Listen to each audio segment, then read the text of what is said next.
দ্বিচারিতা।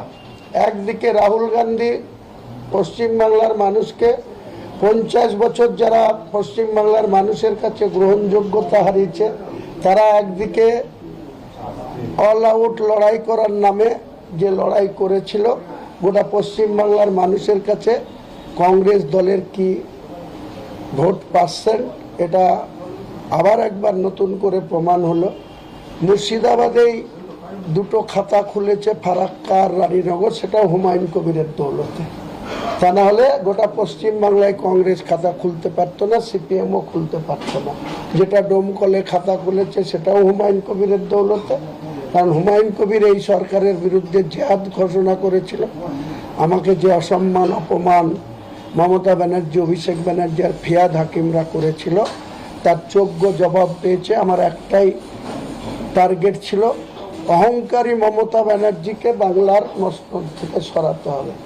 আমি মহান আল্লাহ তাআলার কাছে লাখ লাখ শুকরিয়া জানাই যে মমতা বন্দ্যোপাধ্যায়ের মতো মিথ্যাচারী অত্যাচারী শাসন থেকে বাংলার মানুষকে মহান আল্লাহ তাআলা বা যিনি ভগবান, তিনারা বাংলার 11 কোটি মানুষকে তাদের অত্যাচারের হাত থেকে মুক্তি দিয়েছে।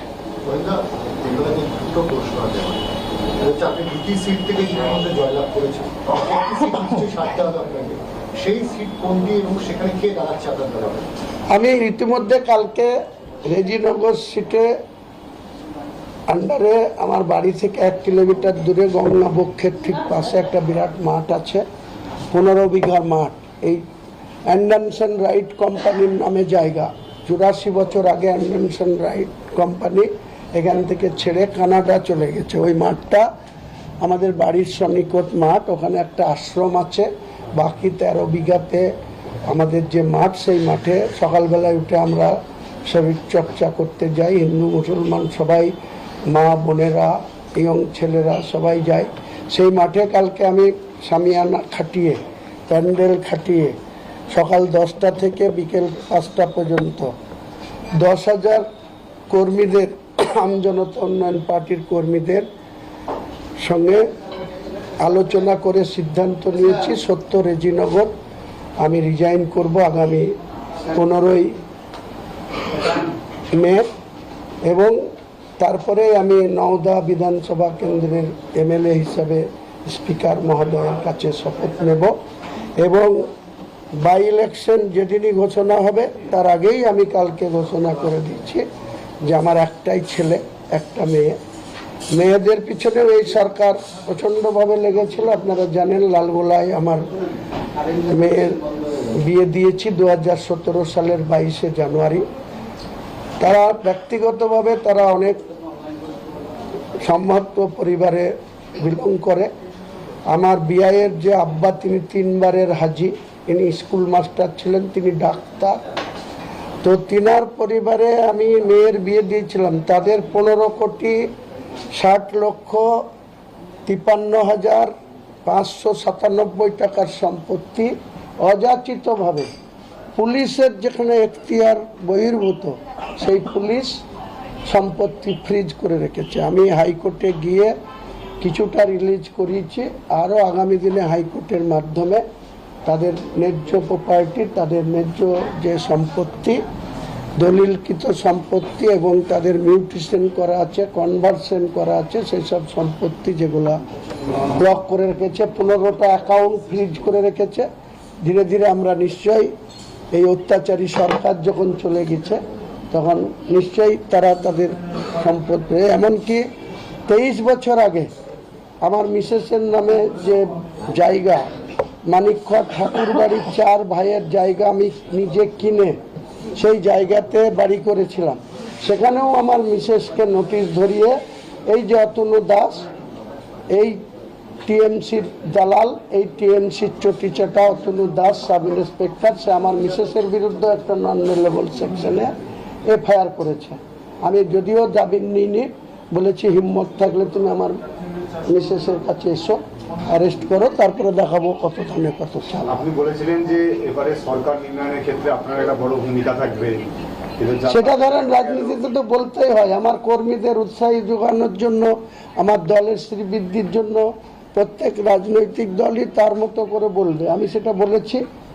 আমি আশা রাখছি যে আমার 4 মাসের দল যে ফল করেছি সেই ফলের দ্বিগুণ ফল হতো, আরও অনেক কিছু দেখতে পেতেন। কিন্তু আমরা আমাদের নামে যে চক্রান্ত করে 1000 কোটির কথা বলা হলো, আমার কাছে যদি 50 কোটি টাকাও থাকতো তাহলে আমি আজকে 2টো সিটের আমজনতা জিততো না, অন্ততপক্ষে 10টা সিট জিতে আসতো। কিন্তু টাকার কাছে, তৃণমূলের তুলাবাজদের টাকার কাছে আমাদেরকে অনেক কিছুতে নথি স্বীকার করতে হয়েছে, পিছু হতে হয়েছে। এমনকি আমার আমজনতা উন্নয়ন পার্টির প্রার্থী তালিকায় নাম ঢোকানোর পর এই কলকাতা শহরের আশপাশে হাওড়া, হুগলি, 24 পরগনা 39টা প্রার্থীকে প্রতীক জৈন এবং সুমিত রায় আর অভিষেকের নির্দেশে পারচেজ করা হয়েছে। কাউকে 15 লাখ, যে 1 লাখ টাকা একসঙ্গে দেখেনি তাকে আমি প্রার্থী করেছিলাম, তাকে কাউকে আপনার 15 লাখ, কাউকে 25 লাখ, কাউকে 20 লাখ। আর আমার পাশে বসে আছে আমাদের প্রেস সচিব কামাল হোসেন, ওনাকে কি বলেছিল ভোটের 8 দিন আগে, ওনার নিজের মুখে শুনে নেবেন। প্রতীক জৈনরা ডেকে অভিষেকের নির্দেশে ওনাকে কি প্রস্তাব দিয়েছিল উনিই বলবে, আমি বলবো না। আমি একটা বিষয় সেটা হচ্ছে যে মমতা বন্দ্যোপাধ্যায় এই মুহূর্তে রাজ্যের মুখ্যমন্ত্রী নেই, আর কারণ গভর্নর তিনি মন্ত্রিসভা ভেঙে দিয়েছেন, সরকার ভেঙে দিয়েছেন। কিন্তু এখনো দেখা যাচ্ছে যে সোশ্যাল মিডিয়াতে মমতা বন্দ্যোপাধ্যায় সেখানে অনারেবল চিফ মিনিস্টার লেখা রয়েছে এবং তিনি বলছেন যে আমি অফিসিয়ালি কোনো পদত্যাগ করবো না, কারণ আমি তো হারি। দেখুন, এত নির্লজ্জতা হতে পারে একজন মহিলা, এটা গোটা বাংলা না, গোটা ভারতবর্ষের মানুষের মাথা হেঁট হচ্ছে। সংবিধানকে যদি ন্যূনতম সম্মান কেউ করে, তাহলে আমিও মন্ত্রী ছিলাম। 28শে ফেব্রুয়ারি 2013 আমার রেজাল্ট হয়েছিল, আমি হেরে গিয়েছিলাম। 1 মার্চ এসে আমি রিজাইন দিতে চেয়েছিলাম মুখ্যমন্ত্রীর কাছে, টেবিলে গিয়ে, তখন তিনি রাইটাসেই বসতেন। তারপরে গিয়েছে নবান্ন, তো উনি আমাকে বললো না তুমি কন্টিনিউ করো, তুমি থাকো, তুমি মেয়ের 20 তারিখ পর্যন্ত থাকতে পারবা। তার জন্য এপি চ্যানেল থেকে আমাকে অনেক অপমান করা হয়েছিল। রাজ্যের বিরোধী দলনেতা তৎকালীন ডক্টর সূর্যকান্ত মিশ্র আমাকে অনেক কিছু বলেছিল, কিন্তু তবুও আমরা লজ্জার মাথা খেয়ে তখন এই মুখ্যমন্ত্রীর কথা শুনে আমি হেরে যাওয়ার পরেও 2.5 মাস মতো মন্ত্রী ছিলাম। কিন্তু এতটা নির্লজ্জ হতে পারে একজন, এতটা ক্ষমতালোভী হতে পারে, এতটা রক্ত পিপাসু হতে পারে, এটা ধারণার বাইরে ছিল। আপনি যখন হেরে গেছিলেন তখন কি মুখ্যমন্ত্রী বলেছিল যে আপনাকে থাকতে? হ্যাঁ, আমি তো রিজাইন দিয়ে দিতে গেছিলাম। 28শে ফেব্রুয়ারি আমি যে গার্লস কলেজে জেতার সার্টিফিকেট পেলাম 4 তারিখে, ওই গার্লস কলেজে যখন আমি হেরে গেলাম, আমি 1 মার্চ সকাল সকাল এসে 12টায় রাইটাসে ঢুকে ওনার কাছে, মুখ্যমন্ত্রীর কাছে রিজাইন লেটার জমা দিয়েছিলাম।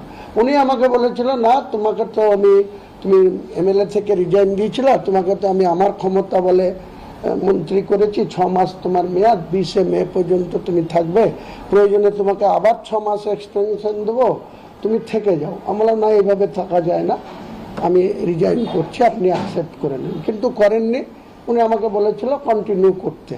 তারপরে সেই সময় বিরোধী দলনেতা ছিলেন ডক্টর সূর্যকান্ত মিশ্র, আপনাদের এই যে এবিপি চ্যানেল তখন স্টার আনন্দ ছিল, এনারা আমাকে যাচ্ছে তাইভাবে মানুষের সামনে অপমান করেছিল, তবু আমি সেটা হজম করতে হয়েছিল শুধু মুখ্যমন্ত্রীর কথা রাখতে। এই নির্লজ্জ মহিলা আর কত নিচে নামবে? অবিলম্বে এর ক্ষমতা ছেড়ে দিয়ে ধর্মকর্ম নিয়ে থাকা উচিত, আর তা নাহলে মানুষ তোকে রিজেক্ট করে দিয়েছে। আর অভিষেকের এত বাহাদুরি, ও আমার বিরুদ্ধে অনেক কিছু বলে এসেছিল। 29শে মার্চ নওদায় গিয়ে বলেছিল যে সাইনা মমতাজ প্রার্থী না, অভিষেক বন্দ্যোপাধ্যায় নওদায় প্রার্থী। আর মমতা ব্যানার্জি বলে এসেছিল যে এখানে আতাউর রহমান প্রার্থী না, মমতা ব্যানার্জি প্রার্থী। তাহলে দুজনকেই আমি হারিয়েছি, এটার মধ্যে যে আনন্দ, এই আনন্দ আমি 43 বছরের রাজনৈতিক ক্যারিয়ারে কোনোদিন পাইনি। আর ভারতবর্ষের বড় বড় রাজনীতি